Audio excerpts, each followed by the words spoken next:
MLC Teenmar Mallanna వ్యవహారంపై Congress party శ్రేణులు ఆగ్రహం వ్యక్తం చేస్తున్నాయి. టీవీ వ్యాఖ్యాతగా కెరీర్ ప్రారంభించి కాంగ్రెస్ సెలవుతో ఎమ్మెల్సీగా ఎన్నికైన మల్లన్న కాంగ్రెస్ పార్టీ ముఖ్య నేతలపై విమర్శలు గుప్పించి పార్టీలో కలకలమే రేపారు. కాంగ్రెస్ పార్టీ ప్రతిష్టాత్మకంగా నిర్వహించిన ఓసీ కులగణను తప్పుబట్టిన మల్లన్న రేవంత్ రెడ్డి తెలంగాణకు ఆఖరి ఓసీ ముఖ్యమంత్రి అని సంచలన వ్యాఖ్యలు చేశారు.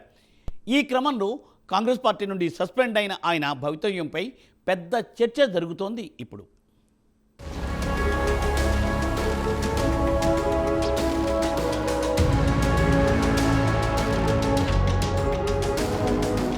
చింతపండు నవీన్ కుమార్ అలియాస్ తీన్మార్ మల్లన్న తెలుగు మీడియాలో వ్యాఖ్యాతగా ఒక ప్రోగ్రాంతో పాపులర్ అయిన ఆయనకి ఆ ప్రోగ్రాం పేరే పర్మనెంట్ అయింది. ఇప్పుడు జేఎన్టీయూ నుంచి ఎంబీఏ పట్టభద్రుడైన ఆయన తెలంగాణ రాష్ట్రం ఏర్పడగానే చేస్తున్న కొలువు మానేసి పొలిటికల్ ఎంట్రీ ఇచ్చారు. 2015లో వరంగల్, నల్గొండ, ఖమ్మం పట్టభద్రుల ఎమ్మెల్సీ స్థానం నుంచి తొలిసారి కాంగ్రెస్ అభ్యర్థిగా బరిలోకి దిగి ఓటమి మూటగట్టుకున్నారు.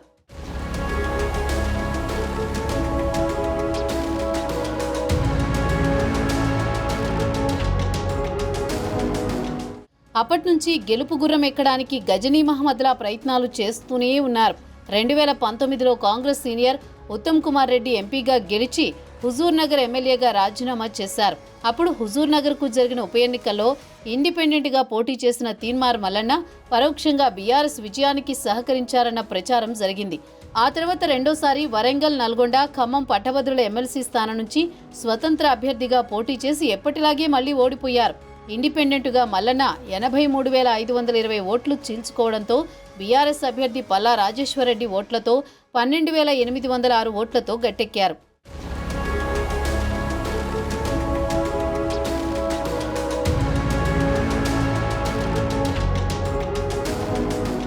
తర్వాత ఢిల్లీ వెళ్లి బీజేపీ సెంట్రల్ ఆఫీసులో కాషాయ కండువా కప్పుకుని కొన్ని రోజులు హడావుడి చేశారు. మళ్ళీ ఏమనుకున్నారో ఏమో సరిగ్గా అసెంబ్లీ ఎన్నికల సమయంలో తిరిగి కాంగ్రెస్ పంచకే చేరారు.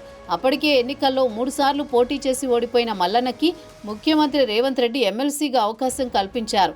పల్లా రాజేశ్వరరెడ్డి ఎమ్మెల్యేగా గెలవడంతో ఖాళీ అయిన వరంగల్, నల్గొండ, ఖమ్మం పట్టభద్రుల ఎమ్మెల్సీ స్థానానికి జరిగిన బైపోల్స్లో కాంగ్రెస్ క్యాండిడేట్గా పోటీ చేసిన తీన్మార్ మల్లన్న ఎట్టకేలకు చట్టసభలో అడుగుపెట్టగలిగారు.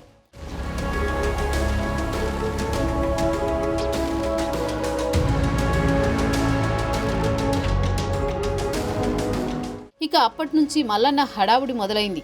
గ్రాడ్యుయేట్ కోటా ఎమ్మెల్సీనని మర్చిపోయి సభా వేదికల మీద బూతు పంచాంగంతో చెలరేగిపోయే మల్లన్న కాంగ్రెస్ లైన్ దాటి వ్యవహరిస్తూ పార్టీకి తలనొప్పిగా తయారయ్యారు.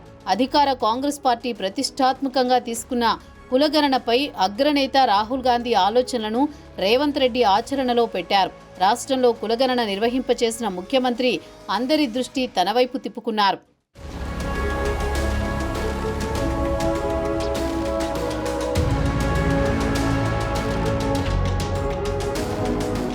ప్రతిపక్ష పార్టీలు కులగణనపై తప్పుడు ప్రచారం చేస్తుంటే కాంగ్రెస్ నేతలు సమర్థంగా తిప్పికొడుతున్నారు. అదే సమయంలో కాంగ్రెస్ పార్టీ బీఫామ్తో ఎమ్మెల్సీగా గెలిచిన తీన్మార్ మల్లన్న కులగణన రిపోర్ట్ను చించి నిప్పు పెట్టి కొత్త కాంట్రవర్సీకి కారణమయ్యారు. బీసీలు తెలంగాణ ఓనర్లని, రాష్ట్ర జనాభాలో పిడికెడు మంది లేని వారిలో 60 మంది ఎమ్మెల్యేలుగా ఉన్నారని, రెడ్లు, వెలమలు అసలు తెలంగాణ వారే కాదని చిత్రమైన స్టేట్మెంట్ ఇచ్చారు.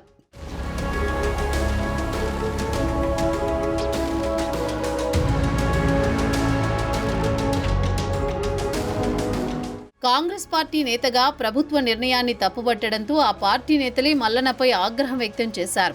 బీసీ వాదాన్ని వినిపించడంలో తప్పులేదు, కానీ దాన్ని తీన్మార్ మల్లన్న ఎక్స్ప్రెస్ చేసిన తీరే వివాదాస్పదంగా మారింది. మల్లన్న వ్యవహారాన్ని పార్టీ క్రమశిక్షణ కమిటీ సీరియస్గా పరిగణించింది. Show cause notice అందజేసింది. అయినా మల్లన్న తగ్గకపోవడంతో తాను తెలంగాణ కాంగ్రెస్ వ్యవహారాల ఇన్ఛార్జిగా తీసుకోగానే సస్పెన్షన్ వేటు వేయించి తన వర్కింగ్ స్టైల్ ఎలా ఉంటుందో చూపించారు మీనాక్షి నటరాజన్. షోకాజ్ నోటీసులకు మల్లన్న రిప్లై ఇవ్వలేదని తెలిసి సీరియస్ అయిన కొత్త ఇన్ఛార్జ్ క్రమశిక్షణ కమిటీ చైర్మన్ చిన్నారెడ్డిని ఆదేశించి మల్లన్నను పార్టీ నుంచి కట్ చేయించారు.